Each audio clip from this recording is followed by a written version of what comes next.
Last week's Parsha's Bay, right? And we learn about the Jewish people being freed from bondage, right? We're leaving Mitzrayim. It's Yetzias Mitzrayim, and this is the first step to our freedom. Now, Parsha's Bashalach gets into the details of the completion of that freedom, essentially, right? So the Egyptians told us to leave. Parai told us to leave after all of the plagues and everything that happened in Mitzrayim. And now we're leaving. So this is the tough part. This becomes the challenge. That's a challenge for the Jewish people in regards to the actual redemption from Mitzrayim. So they're escaping and they get to the Yamsuf, the Sea of Reeds. Big sea, right? Where are we on our way to? We're on our way to Har Sinai to receive the Torah. Okay? We're on our way to Har Sinai to receive the Torah. We're leaving Mitzrayim. Moshe Rabbeinu tells Parai, we have to go to Har Sinai. We have to go and learn how to serve Hashem. Hashem wants us to do, what we have to do for him. So it's time for us to go. Sorry to tell you. So now that we're leaving and we're on our way to Har Sinai, we're leaving Mitzrayim. Now Parai has a change of heart. Okay, says that we stopped by a rock, like this big rock. It was a Veda Zara rock. It was the Pi Hachiros. It was this mountain that they thought was basically the Medrash explains that when slaves were leaving Mitzrayim, if they were escaping, if they got beyond this rock, then they were free. They were allowed to leave. However, in the situation where we were leaving Mitzrayim, we got to the rock, and for some reason we weren't told exactly why, we stayed there. Okay, and this is where the Yamsuf is. So it's looking like we got confused at the rock, and we're not able to pass, which means, the Mitzrayim think that their Avodah Zarah, their idol worshipy rock, is really stopping the Jewish people from leaving Mitzrayim. So they come to attack. They see us, and they think that this is what's going on. But the reality is, Hashem wanted them to see this. He wanted them to think this so that they could come after us for the following to happen. So what happens? We get to Yamsuf, and as we're at the Yamsuf, there's four camps, essentially, right? Called the Dalakitas. They're four different ideologies as to what to do from this point. Okay? So one group says, they're not going to take us alive. Let's jump into the Yamsuf. Let's jump into the sea and essentially die before going back into slavery. The second group, they said, let's just go back. Let's see if they're still interested. Let's see if they still need our service, and they'll take us back and they won't kill us. Let's just go peacefully, right? Let's just surrender and go peacefully. This is the second camp. And the third camp said, let's go to war with them. Let's turn around. Let's go to war with them. And the fourth camp, they daven.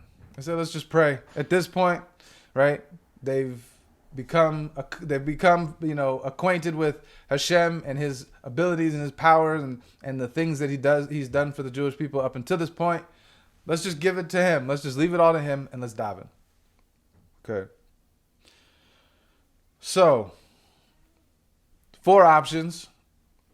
One, not much better than the other. There is a hierarchy in terms of which one is the worst, which one's better, and et cetera, et cetera. So obviously, committing suicide goes against Torah. It goes against Torah. Hashem gave you a life, and so it's against the Torah. So not only is this act of suicide a Mesiras Nefesh in terms of the self-sacrifice of the body, of the life, it's also a Mesiras Nefesh of the soul, of the neshama, that the neshama goes through a punishment. The neshama is gonna get heat for having, taken its own life when it was in a body. So there's a bigger Mesiras Nefesh than just simple meets the eye, the plain meaning of suicide. This is a big commitment. And this is how bad the slavery in Mitzrayim was. This is how bad it was, that they'd rather die than go back into this bondage in Mitzrayim. Second option, let's go back. Let's be slaves. obviously the worst opinion, the worst option. And not only is it the exact opposite of the first suggestion, it's the opposite of the whole goal. The whole purpose is to leave Mitzrayim, and they want to go back because it gets a little difficult, it gets rocky. So this is not a good option. The third option is go to war. It's Mitzrayim. You know what I mean? They were the superpower of the world. So to go to war with Mitzrayim, it's a noble act, but it's not, ideally, it wouldn't have been much more than that. So that was also a sacrifice. It was, we'll go to war before we allow them to take us into slavery again. So an option, definitely an option. And also, considering everything that Hashem had done for them up until this point, an obvious option, a really strong opinion. Let's go to war. Hashem's got us up at this point. Let's just go to war. So this is now already starting to be a level of bitachon. So it's a little bit higher because, like we talked about before, this idea of bitachon, of trust in Hashem, that the word for bitachon, the word for trust, bitachon, is the same as the root word for guarantee. That the trust itself guarantees the outcome. And so this is the first kind of notion based in bitachon, based in trusting that Hashem is going to make sure everything is fine. So this is the first one that we see like this, because they're going to go to war with the Mitzrayim. They have faith in the outcome and in Hashem up until this point. So this is better. It's a better option, both practically and also spiritually, but it's not quite the right answer. And then the fourth option, which is to pray, daven, to give it all up to Hashem, also a good option. This is the ultimate level of bitachon. We trust in Hashem. He's taking care of us up until this point. This is his whole vision. Let's just daven and pray for the outcome. So this is another option. The best option up until this point, arguably, but still not the right option. Okay? So to understand why, first, we have to understand the spiritual inyanim behind the different moving pieces to the scenario. So what's Mitzrayim? What's diving into the Yamsuf? What's the notion of going to war or going back into slavery and davening? What are the spiritual kind of underlying significance behind all these pieces? So first, Mitzrayim. Start with Mitzrayim. Mitzrayim is Baloshin Mitzarim. Mitzarim Ugvulin, the idea of limitations. So a Meitzar is a boundary and a limitation. So Mitzrayim, bondage is this idea of having boundaries and restrictions constricted onto you. So this is the literal manifestation of the idea of boundaries and being trapped within boundaries and limitations. So Mitzrayim, while it literally means bondage, spiritually even the word represents this idea of one's limitations, whether they be external or even internal. So a person is supposed to see themselves as going out of Mitzrayim every day. This is not just literally to remember what happened when Hashem took us out of Mitzrayim, which is also very important on a pshat level. It's very important also. But even in addition to this, we have to keep in mind the spiritual significance of leaving Mitzrayim, going out of your own limitations and your own boundaries, and staying the course. Okay. So this is what Mitzrayim means. What's the goal? Again, the purpose is to get to Har Sinai, to receive the Torah. That's what Hashem told Moshe. Moshe Rabbeinu tells Pare, we need to go to Har Sinai. We have to go and serve Hashem. This is what serving Hashem is going to mean. Going to Har Sinai, receiving the Torah, and finding out entirely what serving Hashem is all about. What it means, and all the particulars, and all the mitzvahs, and everything that is expected of us. It's a great schus. It's the greatest schus there could be. And this is the goal. This is the goal. If you think about it on another level, just finding the purpose of life. If nothing else, finding the purpose of life. happens to be that the purpose of life is the true purpose of life, and also is coming from the Creator and coming from the entity that brought us out of our horrible situation. This is the source of our salvation. So this is the goal, this is the purpose, is getting to Har Sinai. So now we're going to the camps, the ideas, these different... So Mitzrayim, being boundaries and limitations, goes on the world, this physical world, right? And the Neshama says Al karchacha atachai, against your will you live. Because the Neshama is basking in Hashem, it's living in this, it exists in this, just godliness. And then it's told, guess what? You're going to go now into a body, into a physical world where I'm completely concealed, and it's horrible, right? So that's the world, the physical world, this world that we live in, all the distractions, and all of the things that are worse than distractions, which are ultimately a distraction, as bad as the distraction may be. So Olam Hazeh, this physical world, is Mitzrayim. All of existence is by definition, the physical existence is the boundaries and the limitations, is this concealment of godliness, right? That's why the merit of doing good is because godliness isn't readily seen. So when we choose to do good and choose to act righteously and choose to follow God, then there's the merit. Okay, so this is Mitzrayim. Now the 4 opinions. The first people say, jump into the Yamsuf, jump into the sea. So spiritually speaking, okay, fine. First we established it means commit suicide. I'd rather that route than go back into slavery. Okay, but the second piece, the spiritual level of this, is diving into the Yamsuf means to completely engross oneself into the sea of Torah and mitzvahs, right? Torah is commonly referred to as water, as mayim, for several reasons. One of which is the fact that just like water is the same when you pour water from above into a glass, it's the same when it's down in the glass than it was at its source.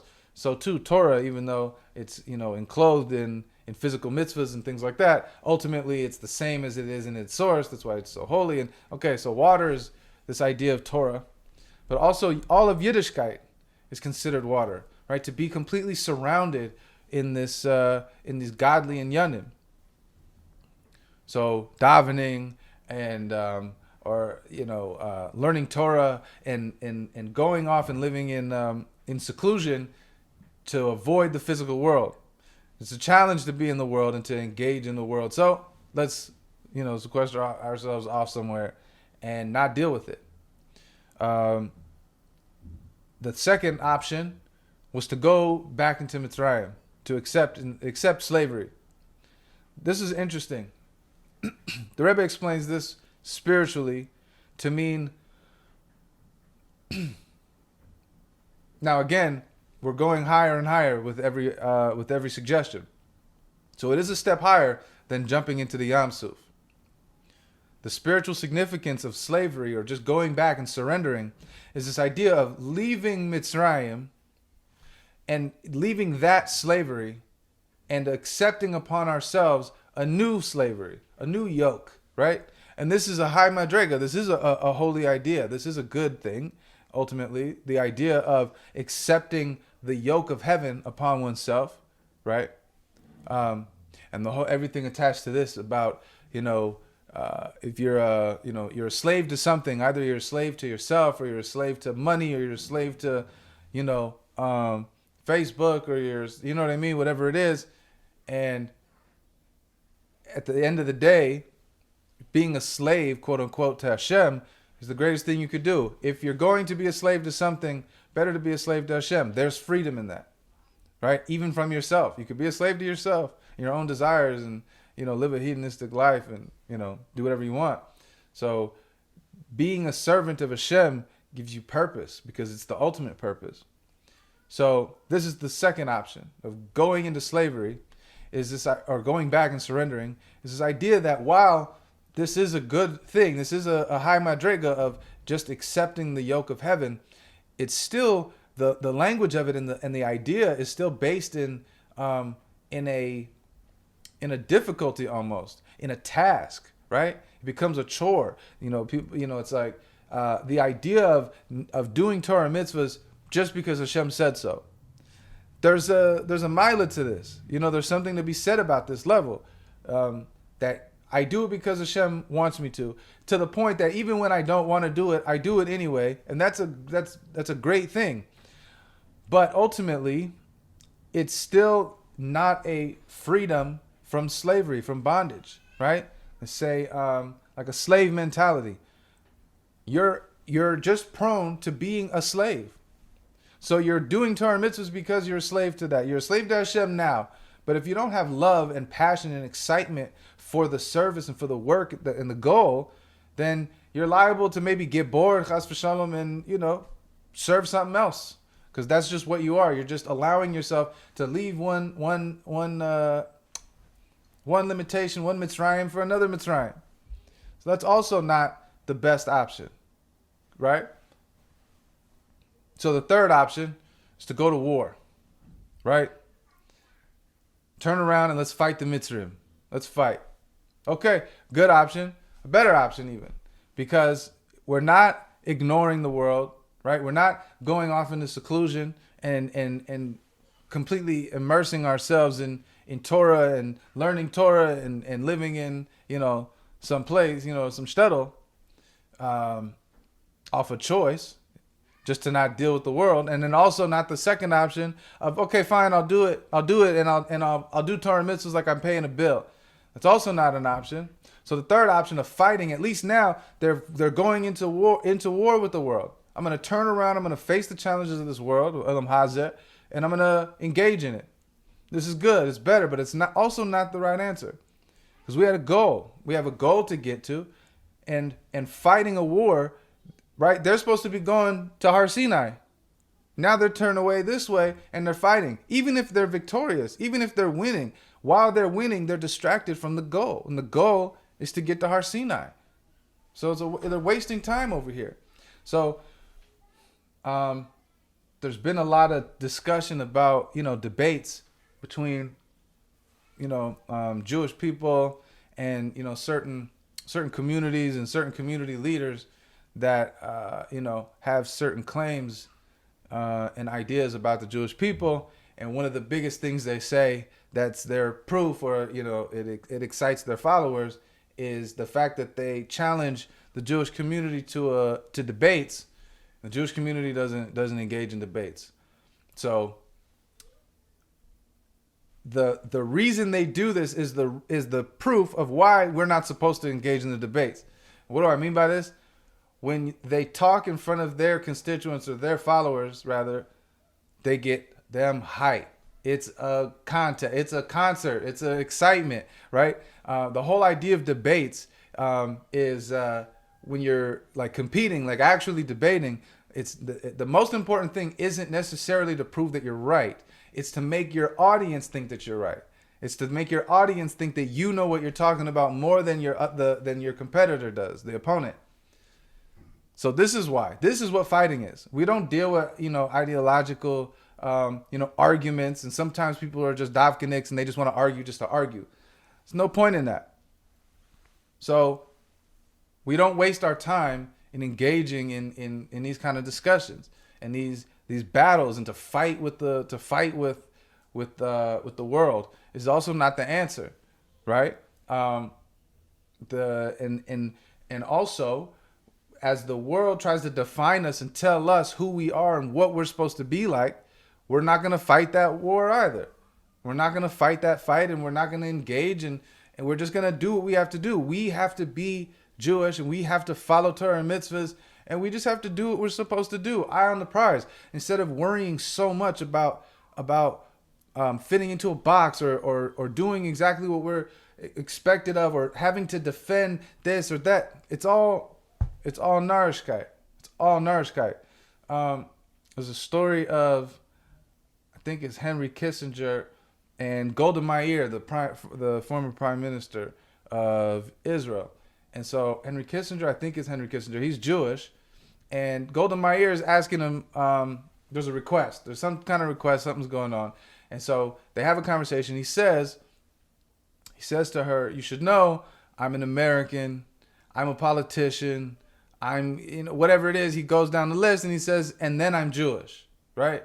To mean like, listen, I know you're the prime minister of Israel. I appreciate that. I know you're coming to me because of, the whole family situation and trying to make that happen. But you should know I'm these things first, and then I'm a Jew. And so Golda Meir, geniusly, she responds. She says, all that's good and that's fine and dandy, but you should know, here in Israel, we read right to left. And that's how we're supposed to be. We're supposed to see that no matter what the world is trying to define us as and what they're trying to do, and instead of engaging in this fight, we need to be Jews first and just move forward with that, right? So the last option was to daven. So the last option to daven. What does it mean to daven? What's the spiritual significance of davening? Is to just give it up to Hashem. Full betachon. I trust in Hashem that Hashem is going to take care of it. This was His idea. It's His goal. The Eibishter runs the Olam. I'm going to just daven and everything's going to be taken care of. And this is great. This is obviously the highest madrega in many ways because it's showing a complete just trust in Hashem, just betachon, let go and let God, right? But Hashem gave us the goal. Hashem didn't ask you to then ask Him to do it for you, right? So we're supposed to just go weiter. We're supposed to just keep pushing. Anything that is causing us a holdup in this mission is a problem. Hashem didn't ask us for excuses as to why we didn't get to Har Sinai. He didn't ask us to then turn it back onto Him and give Him the responsibility. He gave us the responsibility. We should be happy to do it. And we should also know that if Hashem asked us to do this thing, nothing can get in the way. So what does Moshe Rabbeinu say?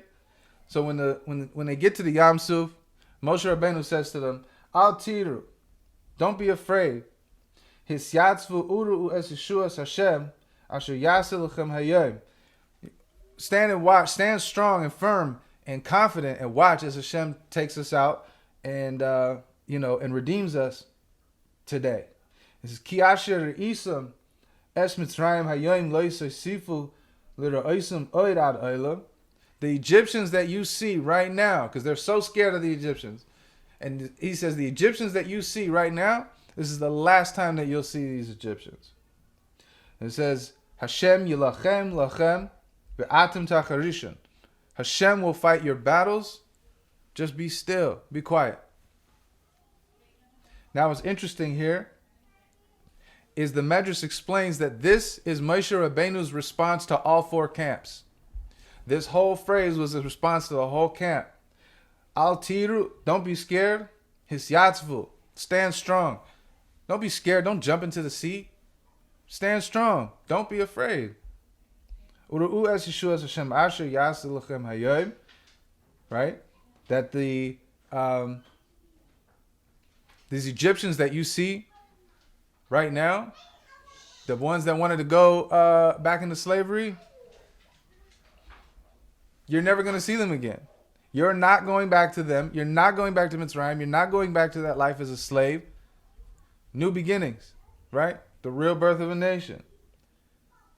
And then he says, Hashem yilachem lachem. Hashem will fight your battles. This goes on the third group who said, let's go fight them. So here's the answer. Hashem yilachem lachem. Hashem will fight your battles. Don't bother. Don't waste your time in these arguments, these nuttersher arguments or fighting or the battle of the war, whatever it was. And then finally he says, Va'atem tacharishun. Be still. Be quiet. It's a directive. Be still.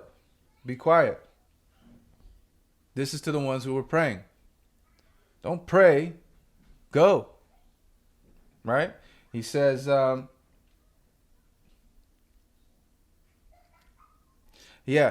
Hashem says, Daber el b'nei Yisrael, vayisau.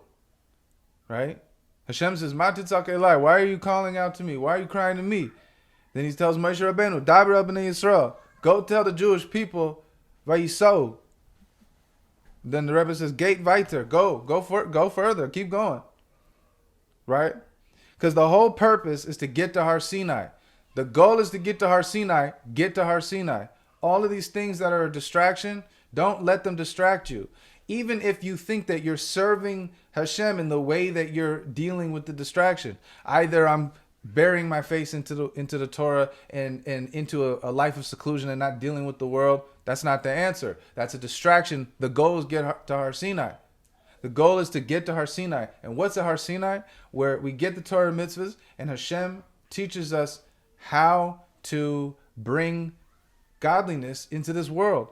The whole purpose is to get godliness and make this world a place for his existence.